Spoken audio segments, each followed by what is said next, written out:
Good morning बच्चों। जो literature में हमारा ये आज लास्ट लेसन है, विप्लव गायन 20 लेसन। इसमें बच्चों कवि जो है उन्होंने आपको एक ऐसे सोए हुए जड़ समाज के बारे में बताया है कि उसे हमें अपने संगीत के माध्यम से, अपने गीत के माध्यम से उसे हमें जगाना है, नई चेतना लानी है उसमें, जिससे कि हमारे देश का विकास हो सके, तरक्की हो सके, उन्नति हो सके। तो कवि कुछ ऐसा ही आपको इस कविता के माध्यम से बता रहा है। विप्लव का मतलब ही होता है बच्चों उथल पुथल, ठीक है, या बदलाव जिसको कह सकते हो, बदलाव लाना। तो कवि कुछ ऐसी तान सुनाओ जिससे उथल पुथल मच जाए, एक हिलोर इधर से आए, एक हिलोर उधर से आए। तो कवि बच्चों आपको ये बता रहा है यहाँ पर कि एक ऐसी तान सुनाओ जिससे कि पूरे में जो जड़ता छाई हुई है वो जड़ता समाप्त हो जाए, लोगों के अंदर चेतना जाग जाए और सारा मतलब एक ही जगह कहीं तरक्की ना, उन्नति ना हो, बल्कि सब जगह उथल पुथल में जाए, हर जगह ऐसा ही हो जाए। सावधान मेरी वीणा में चिंगारियां आन बैठी हैं, टूटी हैं मिजराबे उंगलियां। क्या कह रहे हैं यहाँ पर कि सावधान हो जाओ मेरी वीणा में, जहाँ से कभी संगीत निकलता था आज उसमें क्या हो गया है, चिंगारियां, आग लगी हुई, चिंगारियां बैठी हुई हैं। उसमें से जो बातें निकलेंगी उसे आपको बहुत ध्यान देना है। इतना कि मैंने इतना संघर्ष किया है इसके लिए कि मिजराबे का मतलब होता है बच्चों जो उंगली में पहन करके लोग सितार को बजाते हैं, लोहे की होती है उसको बोलते हैं। तो टूटी हैं मिजराबे उंगलियां, इनको बजाते बजाते मेरी उंगलियां जो हैं ऐंठ गई हैं, टूट गई हैं। कंठ रुका है महानास का, और मेरा जो कंठ है वो उसमें से अब तान नहीं निकल रहा है, बल्कि मारक जो है हमारे इस गीत को रुद्ध हो रहा है।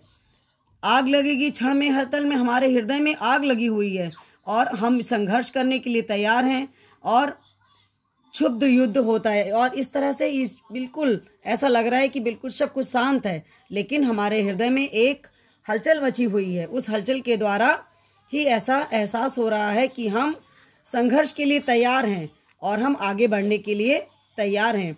झाड़ और झंकार दग्ध हैं इस ज्वलंत गायन के स्वर से, रुद्ध गीत की क्रुद्ध तान है निकली मेरे अंतरतर से। कण कण में है व्याप्त यही सर, कण कण में है व्याप्त यही सर, रोम रोम गाता है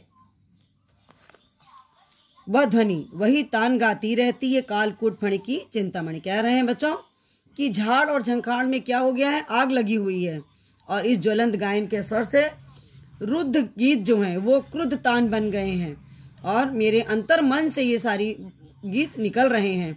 कण कण में वही व्याप्त है, रोम रोम मेरा जो है, कण कण मेरा रोम रोम गा रहा है, वह ध्वनि वही तान गाती रहती है। कालकूट का मतलब होता है बच्चों जहरील, बहुत भयंकर विष। फणी का मतलब होता है नाक का फन, और चिंतामणि का मतलब होता है उसकी एक कल्पनाओं से, मतलब कि एक ऐसी कल्पना जिससे कामनाओं की पूर्ति हो जाती है। ऐसी पूर्ति के लिए ऐसी चिंतामणि मुझे मिल गई है कि जिससे मैं संघर्ष करके, कहता है कि संघर्ष की प्रवृत्ति को जगाने की जो आवाज़ मेरी निकल रही थी वह अब अवरुद्ध हो गई है। मैं कुछ ऐसे लोगों के संघर्ष का नव सृजन करने की बात करता हूँ तो लोग क्रोधित हो जाते हैं, व्याकुल हो जाते हैं, उनके हृदय बेचैनी महसूस करने लगते हैं और लोग सोचते हैं कि ऐसा क्यों हो रहा है। ठीक है, ये तो था बच्चों आपका विप्लव गायन। इसके पश्चात अब हम लोग इसमें कुछ शब्दार्थ करेंगे। शब्दार्थ है जैसे विप्लव, विप्लव का मतलब होता है उथल पुथल, बदलाव।